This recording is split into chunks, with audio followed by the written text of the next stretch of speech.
Today's edition of the podcast is brought to you by Coach Me Plus. Coach Me Plus is the leader in athlete management software and a product that I've been lucky enough to be using for a little over a year now. Only rivaled by the impeccable customer service that Kevin and his staff provides, Coach Me Plus's ability to constantly be amoeba-like in their ability to mold and matriculate what you're trying to get across and bring together is absolutely fantastic. Their constant pursuit of better ways and better methods and innovations and progress to their own product is absolutely fantastic. Go over to CoachMePlus.com. Check out what they got, guys. It's something that I guarantee you won't be disappointed with. Hello and welcome to the podcast.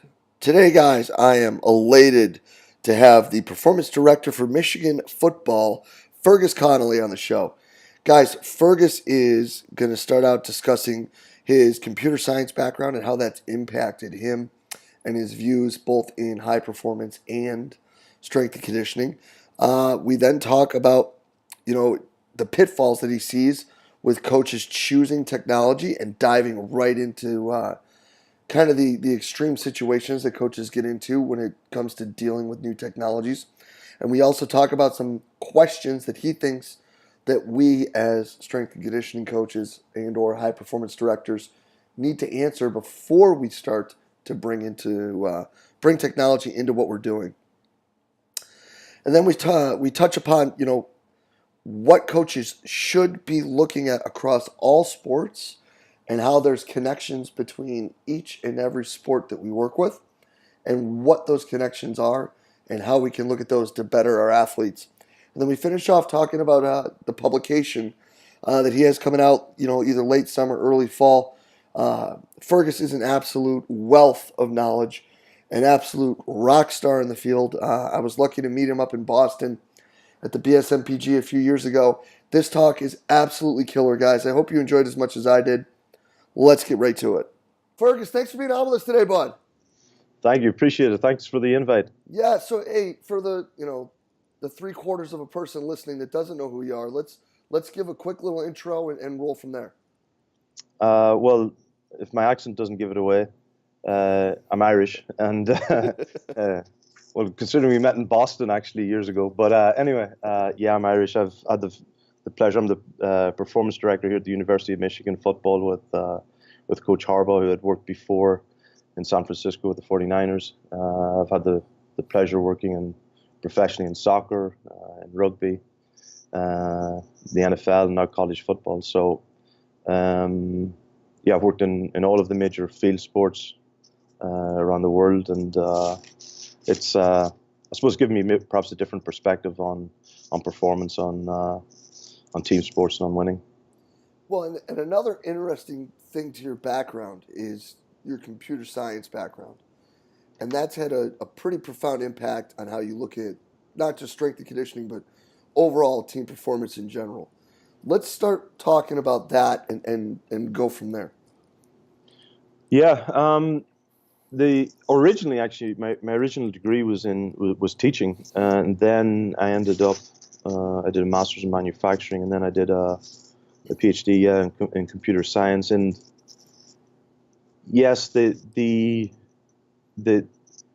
I started back when I guess IT and that whole thing was exploding at the time, and it was a very, very interesting challenge for me to go from teaching, which is very, very similar to coaching, to and most of the great coaches originally were teachers, whether it was a Lombardi, a Walsh, whatever, and that background. But then to transition into something very analytical, very IT based, was a challenge, and it taught me as much about coaching, about performance, and how to view and how to assess performance as teaching did. And I think there are a lot of benefits to that. I think there are a lot of pitfalls as well that modern coaching has fallen into, and that this generation, sometimes the next generation of coaches coming through, can get sidetracked by. But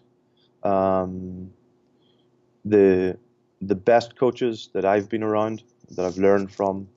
I've managed to balance the interpersonal, the IQ and EQ abilities, along with a very analytical and structured mindset and find that balance between the two. That's been my experience. So looking at that and taking a step back, I think that bringing up the whole thing that there are some pitfalls is one that a lot of coaches wouldn't necessarily think until they get their hands involved in some of the technology. In your career, what are some pitfalls and issues that you've seen coaches and teams have when it came to implementing technology? I think that if you look back over the timeline of, say, sports science in particular, which is the single biggest influence in coaching currently, there was an explosion of ideas around, for example, sabermetrics and Moneyball. Then there was an explosion of interest around things like GPS and monitoring and tracking, or heart rate variability or biometrics or whatever. The reality is, though, that all of these different elements are still only looking at parts of the puzzle. And the great challenge is being able to see all of those pieces and being able to pull them together into a view, into a model, into a perspective, and being able to address the athlete. Sometimes there is a tendency to believe that, if the only thing you have is a hammer, well, everything's a nail. So if the only thing you have is GPS, the only thing you have is heart rate variability, the only thing you have is, urine testing or whatever it might be, that this is the key metric.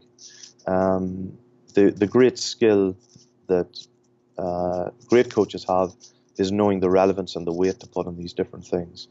And this isn't a new problem. It's a new problem in sport, but it's not a new problem in across society. The military have been trying to deal with this challenge, particularly over the last decade, where you've got the challenge between systems intelligence and human intelligence, basically knowledge on the ground and then technological information. How do you make decisions based on both of those things? And the best coaches have been able to take analytics, take science, and take their experience, their human intelligence, emotional intelligence, dealing with players, marry the two, and make decisions based on both of those. That's the pitfall, and that's where the challenge for us, whether it be a strength coach, nutritionist, sports scientist, athletic trainer, that's where the challenge currently lies, is finding that balance. No doubt about it. That's awesome. So then let's keep going with that and knowing that there are these pitfalls. Where have you seen the most success from, bringing these types of things into a sporting team?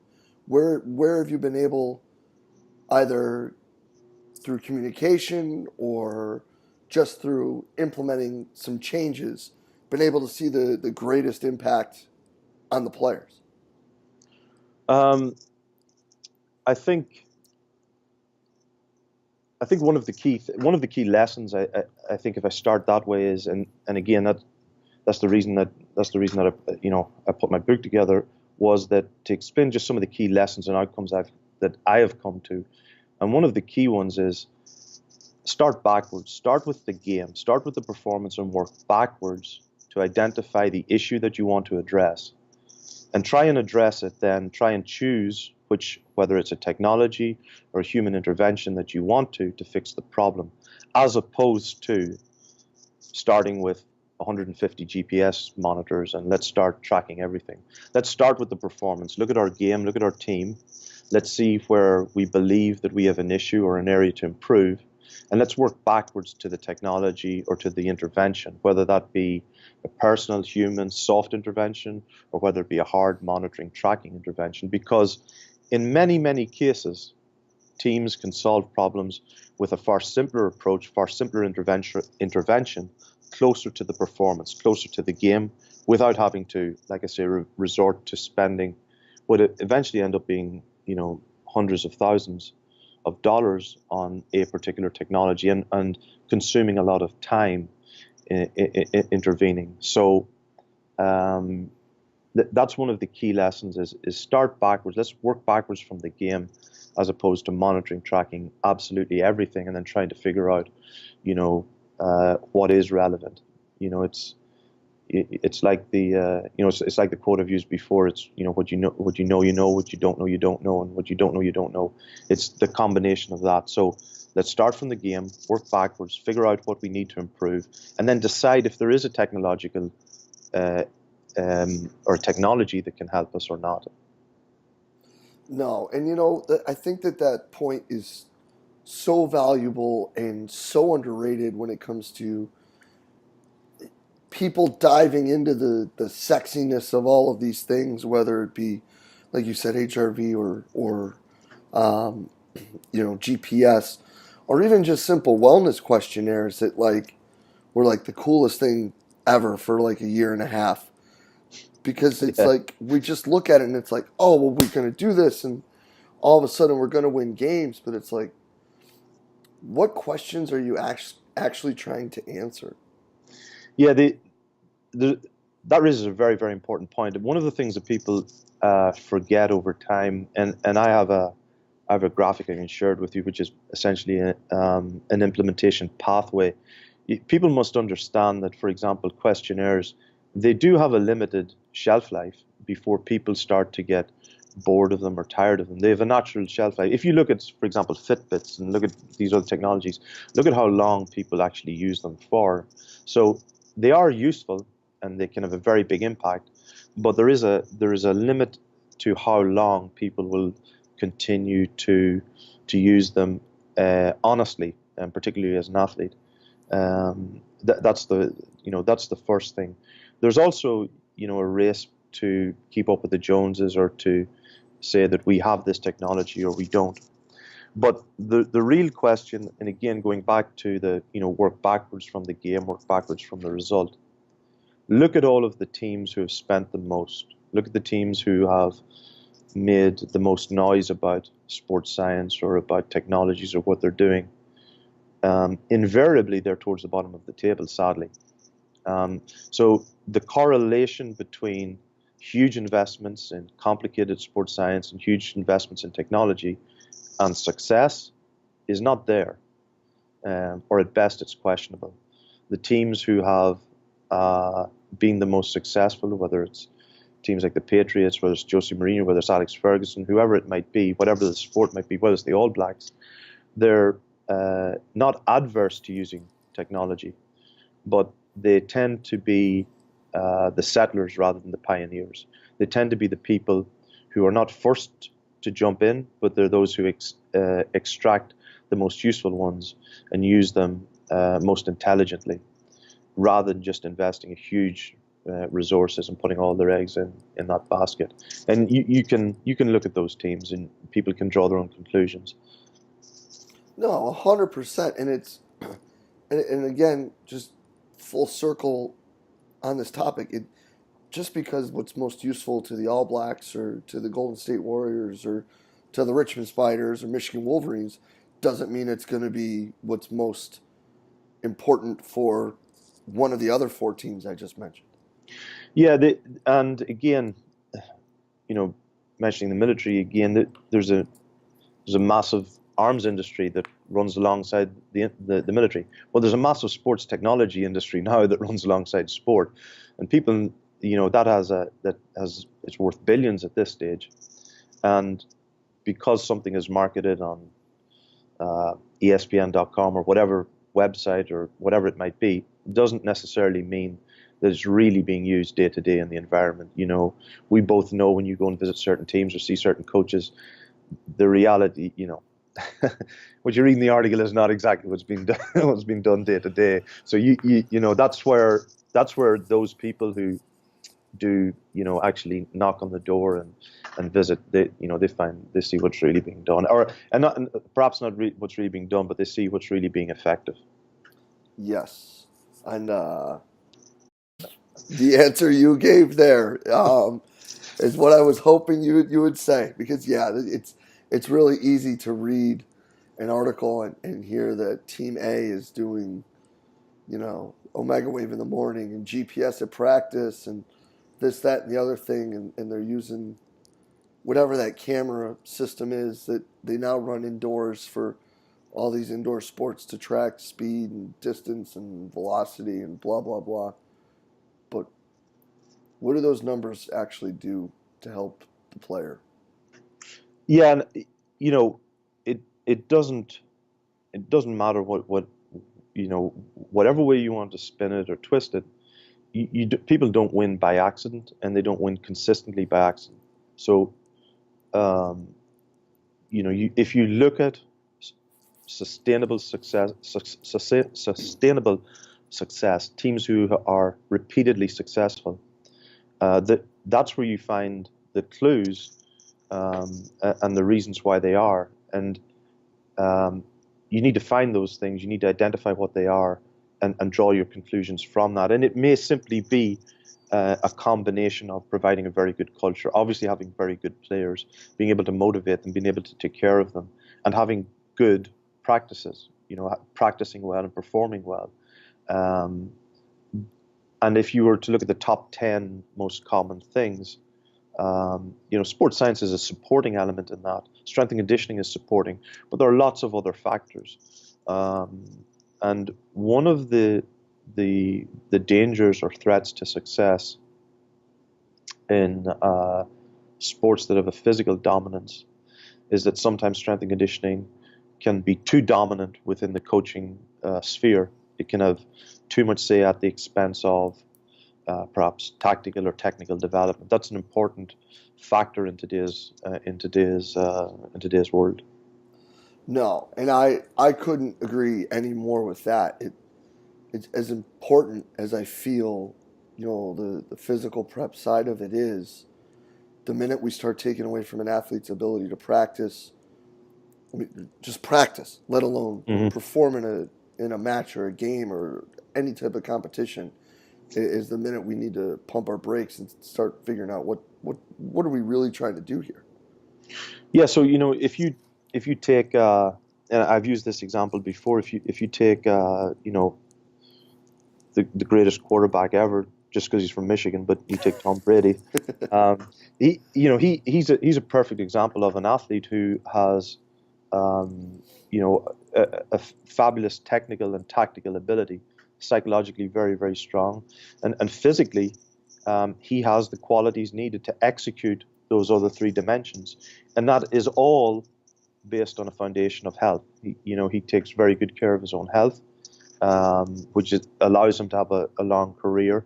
And people try to draw criticism or try to criticize his physical qualities, but none of those are below a functional minimum.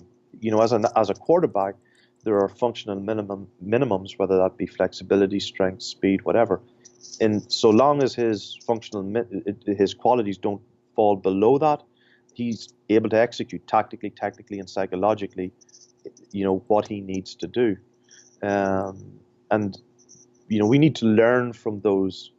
We need to learn from success, as opposed to assuming that science and technology alone are going to just provide it. There are reasons why people are successful, and it's our job to understand those and try and replicate them for the teams that we have. Well, and it helps that he doesn't get hit a lot.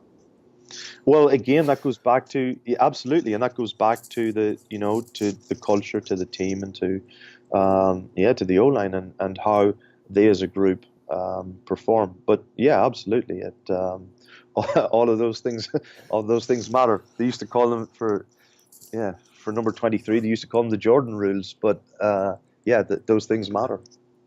Oh, no doubt about it. And so let's take a step back then, and let's talk about American football. Since you've seen so many other more worldly traditional games, what are some of the challenges that you see in this field when it comes to working with American football players?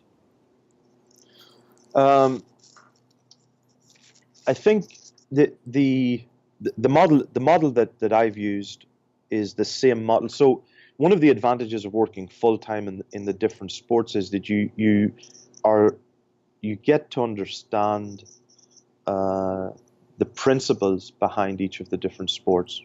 So whether that's rugby, whether that's soccer or football here, the fundamental principles of the game are all the same. People will find that unusual, but in order to score, so take for example basketball, the aim is always within the game is to create space. The aim in rugby is to create space when you're attacking. The aim defensively is to close down space. So tactically, the games have great similarities between them.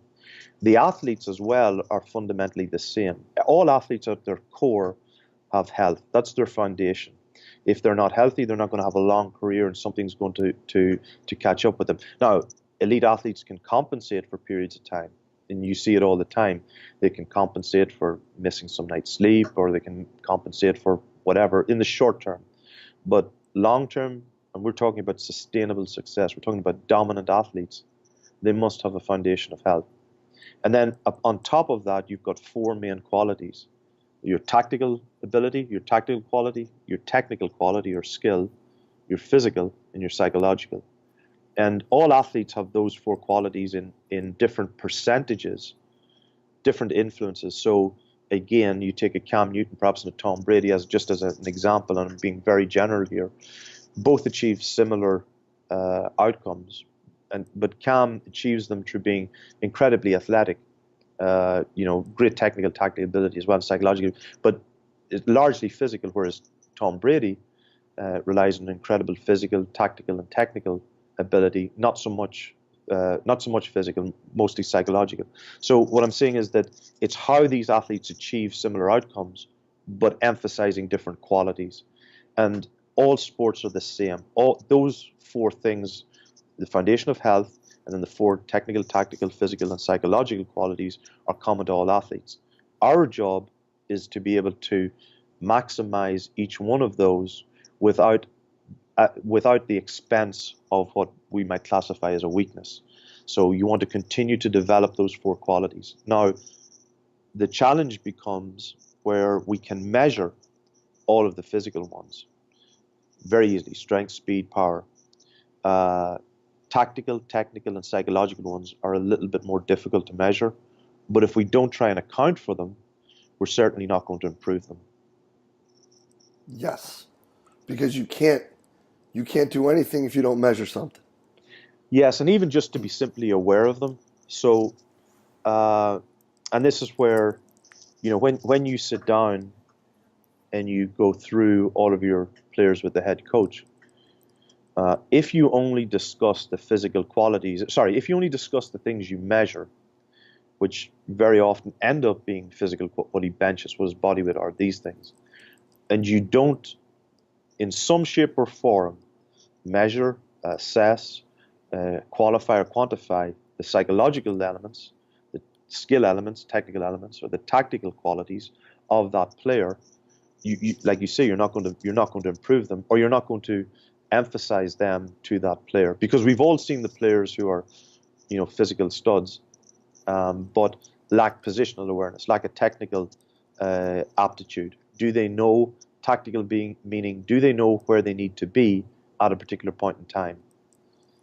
So if that is the limiting factor, and this is the key thing, is can we identify the limiting factor in the athlete, and then do we know how to fix it? Because the player who is a physical stud can replace some time that he spends in the gym with working on these tactical or technical qualities. Yes, 100%. And I think that the other thing too, piggybacking on your Cam Newton versus Tom Brady comparison, is we need to make sure that whatever that athlete does that makes that athlete a rock star, they continue to be a rock star at that. Yeah, that's a very, very important point. Something I learned from a very good friend of mine many years ago. A strength is a strength for a reason. And, we don't have, and I don't use the term weakness, we have limiting factors. We have things that limit your ability to express your strength. So classic example might be, you've a player who's incredibly strong. Their flexibility may be limiting that. You don't term it a weakness because you don't want to give the player the out or the complex that they have a flexibility weakness or flexibility issue, but you explain to them by improving mobility and flexibility, you can get stronger. So the key is to continue to optimize, which is the way to look at it. It's not about necessarily maximizing, it's about optimizing the qualities to achieve the outcome, the best outcome for that athlete. But the reason that the player is most likely in front of you is because of these strengths. So you maintain those strengths and ensure that, you know, the limiting factor does not limit, that you continue to improve that limiting factor so it doesn't limit those strengths. Because there is a law of expectation in team sport. If you come up against Tom Brady, you come up against a Michael Jordan, you come up against Richie McCaw, you know what they're going to do. You know, everybody who played Michael Jordan knew what he was going to do. His job was just to do it faster and quicker than you could stop him. And that's why, you know, that's why people have those strengths. And the difference between elite and sub-elite simply comes down to time. People doing things faster and faster with less space than they can do, than are being done at a lower level. That's what it comes down to. No, yes, and I couldn't agree anymore. And that's absolutely fantastic. Well, Fergus, let's finish this out, going all the way back to the little nugget you dropped that people probably missed, and that's about your book. How about we share what the book is going to be about? Let's give some people a little bit of an appetizer here because this is going to be special. Well, like, I mean, over the years, I put together notes, and one of the advantages, I guess, I didn't see it at the time, but every time I would move sports, you move from rugby to soccer, it is incredibly uncomfortable. Or you move halfway around the world to work in the NFL, or you know, it's uncomfortable because you're out of your comfort zone.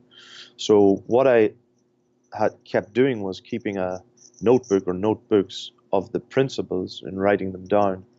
And it's something that I wanted to leave for the coaches coming through, because you do get asked, people come to visit, people ask you for what are the key things, and I eventually had to get this into a book, which is based on the principles of team sport. The book is called Game Changer. There are 4 sections to it. One is the game. So what I outline are the common principles in all team sports. Like I spoke to you earlier about, in offense, your job primarily is to create space, how you do it, how you sequence it, how do you train that. The second element is about the athlete, the common. All of the qualities are the same in a soccer player, rugby player, and American footballer, but they're emphasized differently.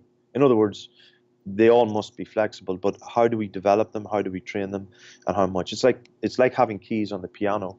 You need to know when to press them and when to play them and how hard. The third section is about the training, the preparation, how you structure it. For example, why periodization doesn't exist anymore, why there's no such thing. How do you create? The key emphasis of training and of practice is to create an experience for the athlete. You don't actually train anybody. What you do is you create an experience, and you replicate that experience so many times, so that, like I said earlier, when the player is, driving down the lane, when he's being rushed at, that he's relying on instinct. How do you create a habit? How do you create an experience that trains instinct? That's really what we're trying to do. And the last section then is about the team culture, and how you build that from the top down so that you can address off the field issues before they happen. How do you create the environment that builds? The key thing is sustainable success. We can, take teams in the short term, whether you're the strength coach, whoever you are, and really drive teams hard in the short term to be successful. But dominant teams that repeatedly win, it's a different approach that's needed there. It's a steady approach based on a solid foundation. So, there are a lot of things that will, there are a lot of things people will find challenging, but hopefully it'll cause some good debate. No, and it's killer information that's highly necessary, especially nowadays. With the direction most of these teams are going. When should people be able to expect that out? It's available for pre-order. It's out in August, but it's available for pre-order now on Amazon. So I look forward to getting your feedback, Jay. Oh, dude, I can't wait. I can't wait. This is something that's been a long time coming, brother. It's going to be absolutely killer. And man, I can't thank you enough for your time today. This is an absolutely fantastic talk. It's full of great information. Fergus, thank you so much for spending the time with us, buddy. Thanks, Jay. Appreciate it. Thank you. Yes, man, and we'll be in touch really soon. Excellent. Bye. Bye. All right. And a huge thanks to the performance director for Michigan Football, Fergus Connolly, for spending some time with us today, and to be, being so open and honest and candid and sharing so many awesome gems in that talk, guys. So many great things to think about before you start diving into what you're doing. When it comes to monitoring your athletes, Fergus, he's one of the best, and he's a guy that doesn't hold punches when it comes to what he does and sharing information. So couldn't thank him enough for being on the show today. If you were looking to pre-order the book, we'll put the link below. Facebook, YouTube, on our page, Podomatic, iTunes. It'll be there. I'm sure it's going to be absolutely killer. Again, Fergus is a rock star, guys. So I hope you guys really did enjoy the talk as much as I did. And if you did, please share it to the social media outlet of your choice. And if you haven't subscribed yet on iTunes, Podomatic, or YouTube, please go ahead and do that, guys. We're just trying to get great information out to all the great coaches. So if you did enjoy it, Facebook, Twitter, Instagram, Snapchat, whatever it is, please feel free to share it away. And again, I can't thank Fergus enough for being so open and honest with us today. I hope you guys enjoyed the talk. And thank you for everything that you do for us here at Central Virginia Sport Performance. We will be back next week with another awesome guest. We will see you then.